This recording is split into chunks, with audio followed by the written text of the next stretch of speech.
Our News is brought to you by Alive. Good evening, Bahamas. Coming up tonight, why the Prime Minister says he believes Bahamians will follow COVID guidelines, how soon students may return to the classroom, plus what BPL is doing to keep the lights on this holiday season.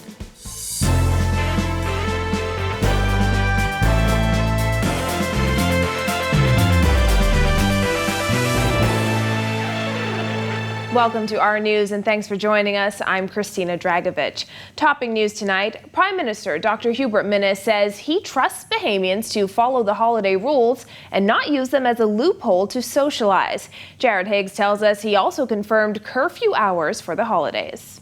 I spoke last night. But you didn't say whether there'll be a curfew I here. spoke last night. So will there be a curfew? Prime Minister Dr. Hubert Minnis didn't stop to talk to reporters outside the House of Assembly on Monday. On their insistence, though, he confirmed the curfew hours for the upcoming holidays, 10 p.m. He also responded to a question about what message he has for Bahamians who may be tempted to use a recently announced religious service exemption to party. Bahamians are honest and respectable, and I respect them for that. And I'm sure and certain that they would comply by laws and regulations. During a national address on Sunday evening, Minnis announced that restrictions would be relaxed during the Christmas season. Among the changes is a curfew exemption for religious services starting December 24th and ending January 3rd. During that time, social gatherings of no more than 10 people will also be allowed. Meanwhile, the quarantine requirement for New Providence residents traveling to the Family Islands was also lifted, and gyms were allowed to reopen on Monday. Some expressed relief at the relaxed restrictions. I think it's good, but you just have to be careful about it, because sometimes if you overdo it, particularly with some young people, they might abuse it and then they might go right back. We're hoping for a good Christmas. Another man explained what he most about attending church regularly. You know, the Bible says you have to assemble yourself together tomorrow, some here, you know. And when you assemble yourself together, you strengthen one another spiritually. You know, spiritually you strengthen one another. Reporting for Our News, I'm Jared Higgs. Well, Progressive Liberal Party leader Philip Davis raising concerns over the integrity of a continuous voting register based on the current one. This as Minister of National Security Marvin Dames insists voter fraud will be kept to a minimum. Moving to a permanent register should not be controversial, but it must be managed well and transparently so that Bahamians can feel they trust that their interests are being looked out for. I think you may understand what I mean when I say that Bahamians have this year been given some reason to wonder how deeply the member Kalani remains committed to our nation's democratic and representative institutions. At a time when the government's competence is regularly called into question. MPs debated the Parliamentary Elections Amendment Bill today. Once passed, it will effectively abolish the 5-year register and replace it with a permanent one. For this exercise, Mr. Speaker, there were 6 stakeholders meeting. These included meetings with the Bar Association, the Bahamas Christian Council, Progressive Liberal Party, the Democratic Alliance, independent parliamentarians, and civil society.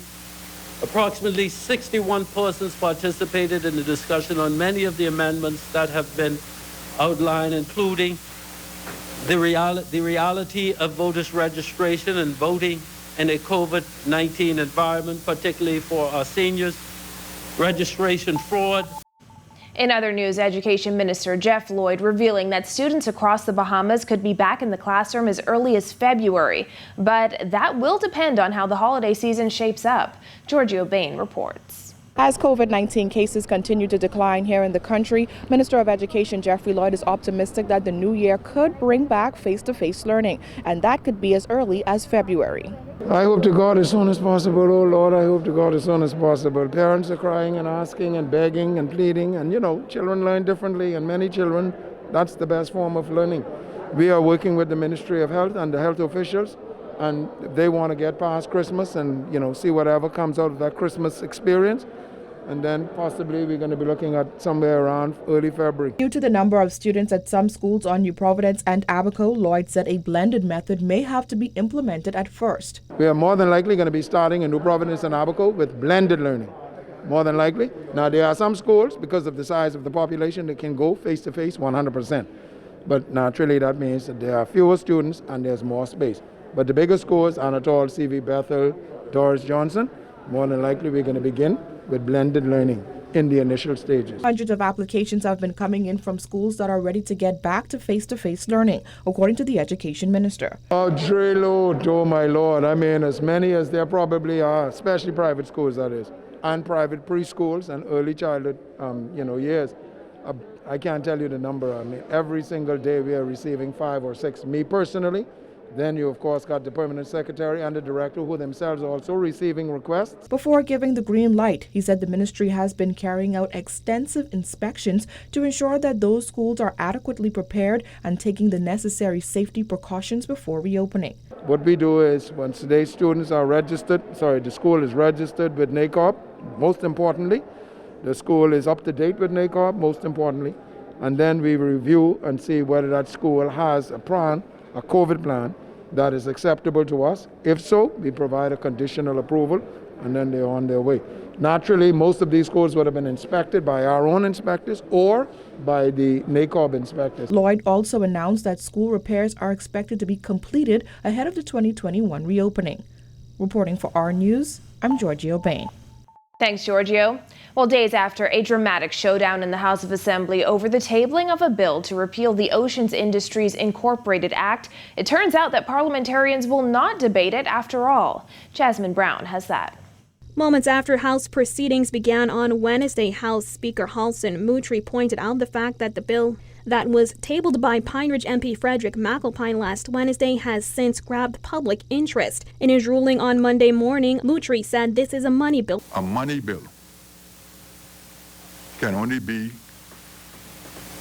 introduced and proceeded upon in this Parliament with the consent of the Cabinet. Section 59, subsection 3 of the Constitution states, except on the recommendation of the Cabinet signified by a minister, the House of Assembly shall not a. proceed upon any bill including any amendment to a bill which, in the opinion of the person presiding, makes provision for imposing or increasing any tax, for imposing any charge on the consolidated fund or any other public fund, or altering any such charge otherwise than by reducing it, or for compounding or remitting any debt due to the Bahamas. Leader of government business in the House, Reinhard Wells, who sought to block the tabling of the bill last week, then moved for the bill to be sent to the Select Committee on Natural Resources, but not before being heckled by members of the opposition. Listen.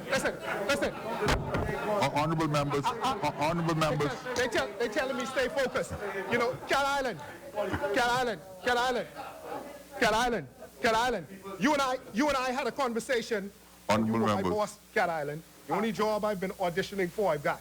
McAlpine sought clarification on the Speaker's ruling and suggested that the whole point of the bill is to address the money that the government gets for the sale of the country's natural resources. The bill that I have laid on this House on behalf of the people, as they have asked me to do, and I'm quite comfortable I would have done what they would have asked and required of me, is now on the shoulders of this House. The House then voted to send the bill to the committee for consideration. Moutry asked Chairman for the Committee on Natural Resources, Michael Folks, to clarify how many times they have met and when they plan to meet again. Folks eventually told Parliament that the committee has met many times and aims to meet weekly. Reporting for Our News, I'm Jasmine Brown.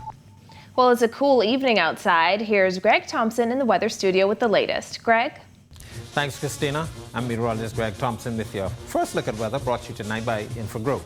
Outside our studios, the breeze kicking up out there. Those temperatures are starting to take a tumble. They are in the upper 60s and low 70s. 68 is our current temperature outside our studios. Cloudy and breezy winds out of the northwest at 16 knots. Feels like temperature still in the 60s. Satellite view around the area. Very strong cold front now moving across the central Bahamas. Some clouds behind that will be moving across the area, but those cold temperatures will begin to invade our area later on tonight. That's your first look at weather. Your extended forecast is still to come. Still to come on Our News, retailers ready to ring in the holidays, plus what BPL says about keeping the lights on this Christmas. That's coming up when Our News returns. Just when you thought the year would end drought, Rev came through with Magic and Holiday Cheer. Our cashback will double, making more spirits rise, with chances to spin and with a dope random prize.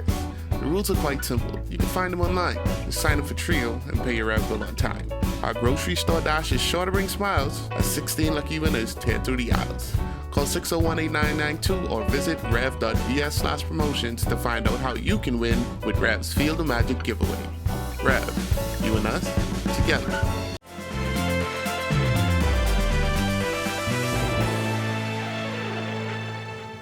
Government officials breaking ground on a new 500-kilowatt solar-covered car park at the office of the Prime Minister today. It will be the third government-owned building to be retrofitted with renewable energy and energy efficiency components. It will be completed next year. I personally have built close to 80 megawatts of solar from Utah to Florida. But this particular project means more to me because I'm a Bahamian.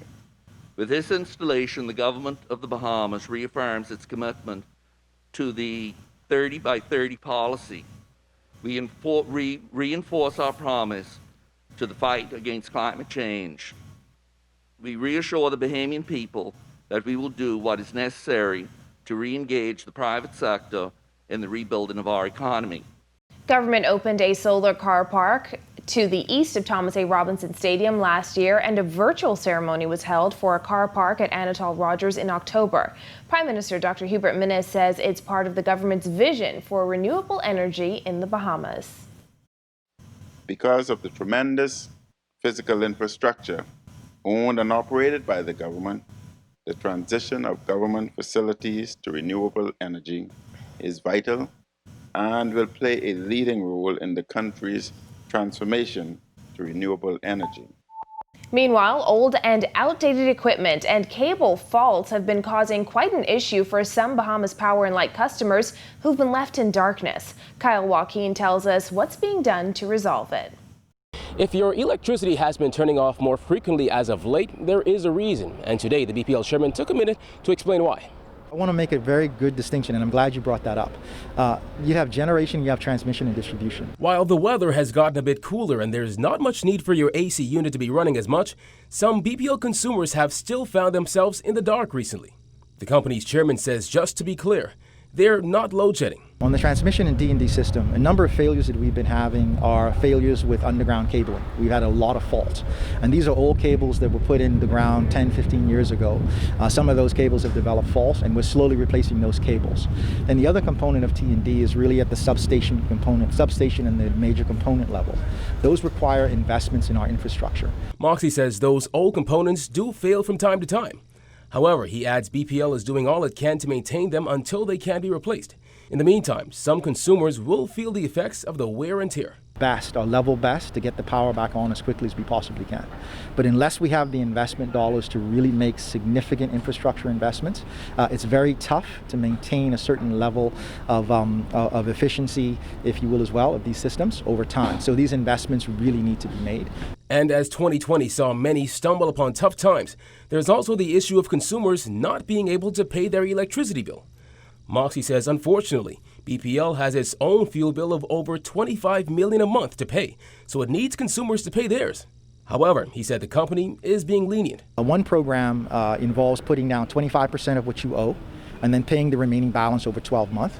The other program involves putting down 50% of what you owe and paying the remaining balance over 12 months.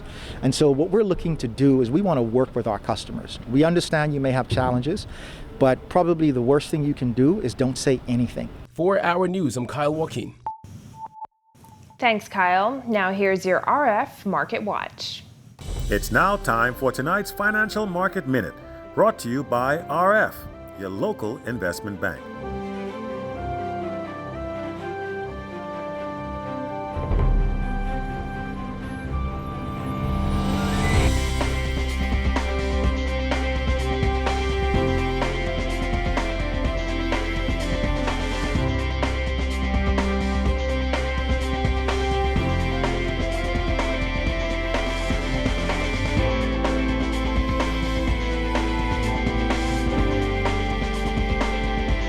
This has been your Financial Market Minute.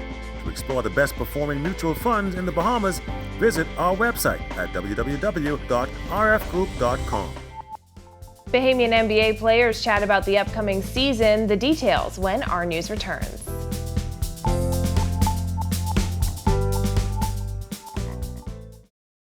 Just when you thought the year would end drear, Rev came through with Magic and Holiday Cheer.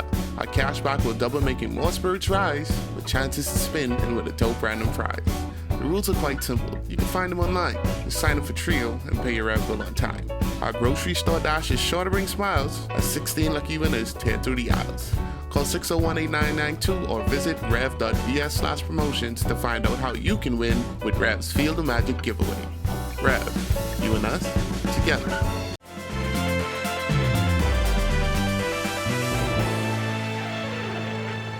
This is Our News. Welcome back.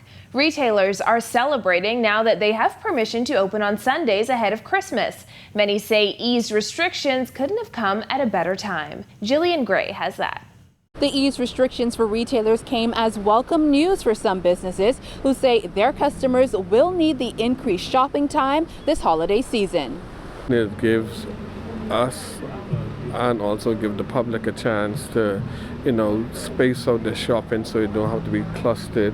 They give you more shopping time. During a national address on Sunday, the Prime Minister said stores will be allowed to open on Sunday, December 13th and Sunday, December 21st between 6 a.m. and 9 p.m. Store owners have been feeling the pinch following months of restrictions. CBS marketing and online shopping manager Brent Burrows said they're hoping this Christmas will be comparable to previous holiday seasons. We've gotten really good at responding quickly and trying to capitalize on the changes as they happen, not wasting any time. So Christmas is traditionally our busiest time of the year, as it is with most retailers. Not much is different this year. We find a lot of people are shopping online so they can avoid coming into the store, avoid the crowds, and we're trying to do as best we can in store as well to mitigate the risk. As the fallout from the coronavirus pandemic has left many strapped for cash, retailers say they'll be looking to ease the burden for their customers through a number of charitable events as well as in-store sales. Residents too say they are looking forward to shopping on Sundays,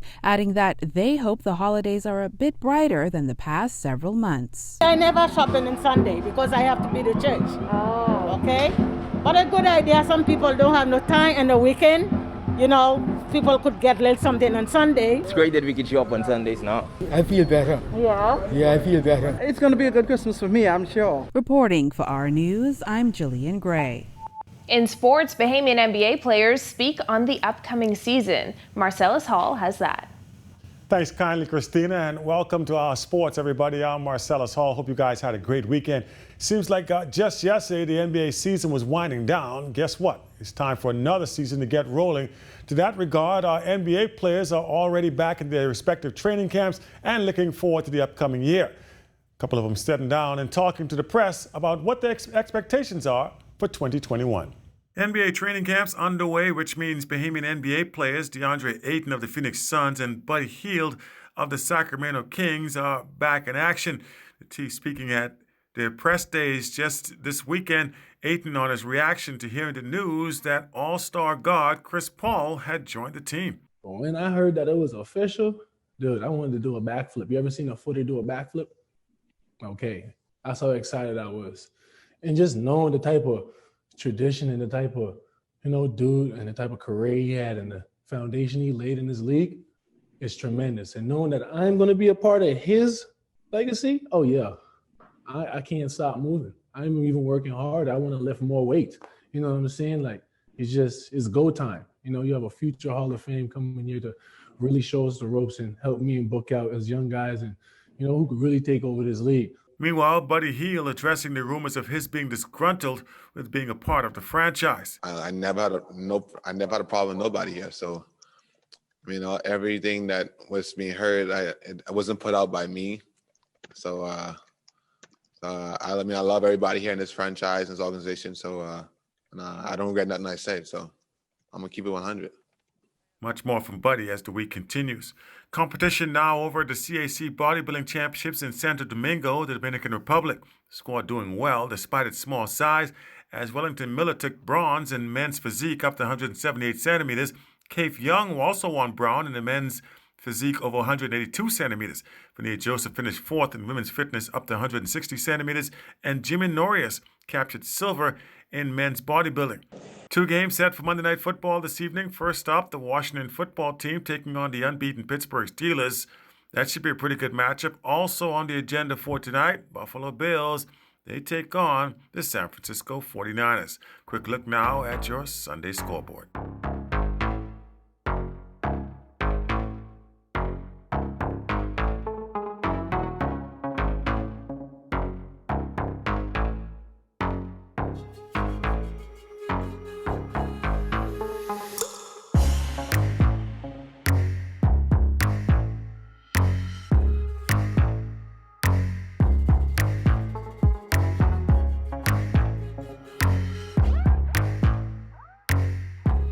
And we'll have a lot more from Buddy Hield as the week continues. We'll also check in on what happens as far as Monday Night Football is concerned. That's a check on sports. I'm Marcellus Hall. Back to you, Christina. Thanks, Marcellus. I've got the Steelers tonight. A look at the weather forecast is coming up after this break. Just when you thought the year would end drought, Rev came through with Magic and Holiday Chill. Our cashback will double, making more spirits rise, with chances to spin and with a dope random prize. The rules are quite simple. You can find them online. Just sign up for Trio and pay your Rev bill on time. Our grocery store dash is sure to bring smiles as 16 lucky winners tear through the aisles. Call 601-8992 or visit rev.vs/promotions to find out how you can win with Rev's Field of Magic giveaway. Rev, you and us, together.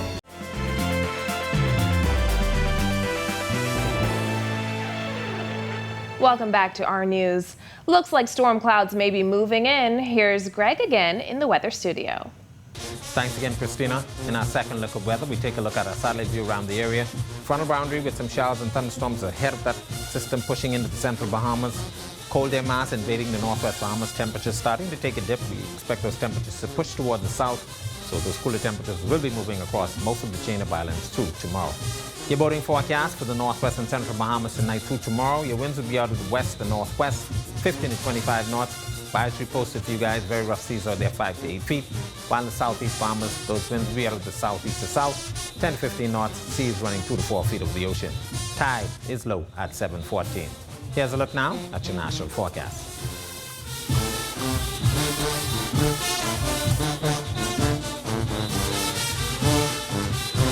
Now look at your extended forecast through Saturday.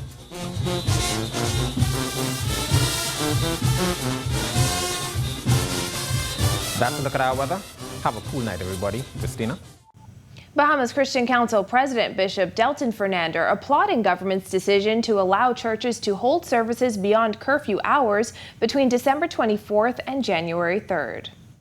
Even this year, some will be in parking lots and parks, and they will use the drive-up model and have worship that way. But we're going to be very, very creative so that we can make sure there's no junk in them.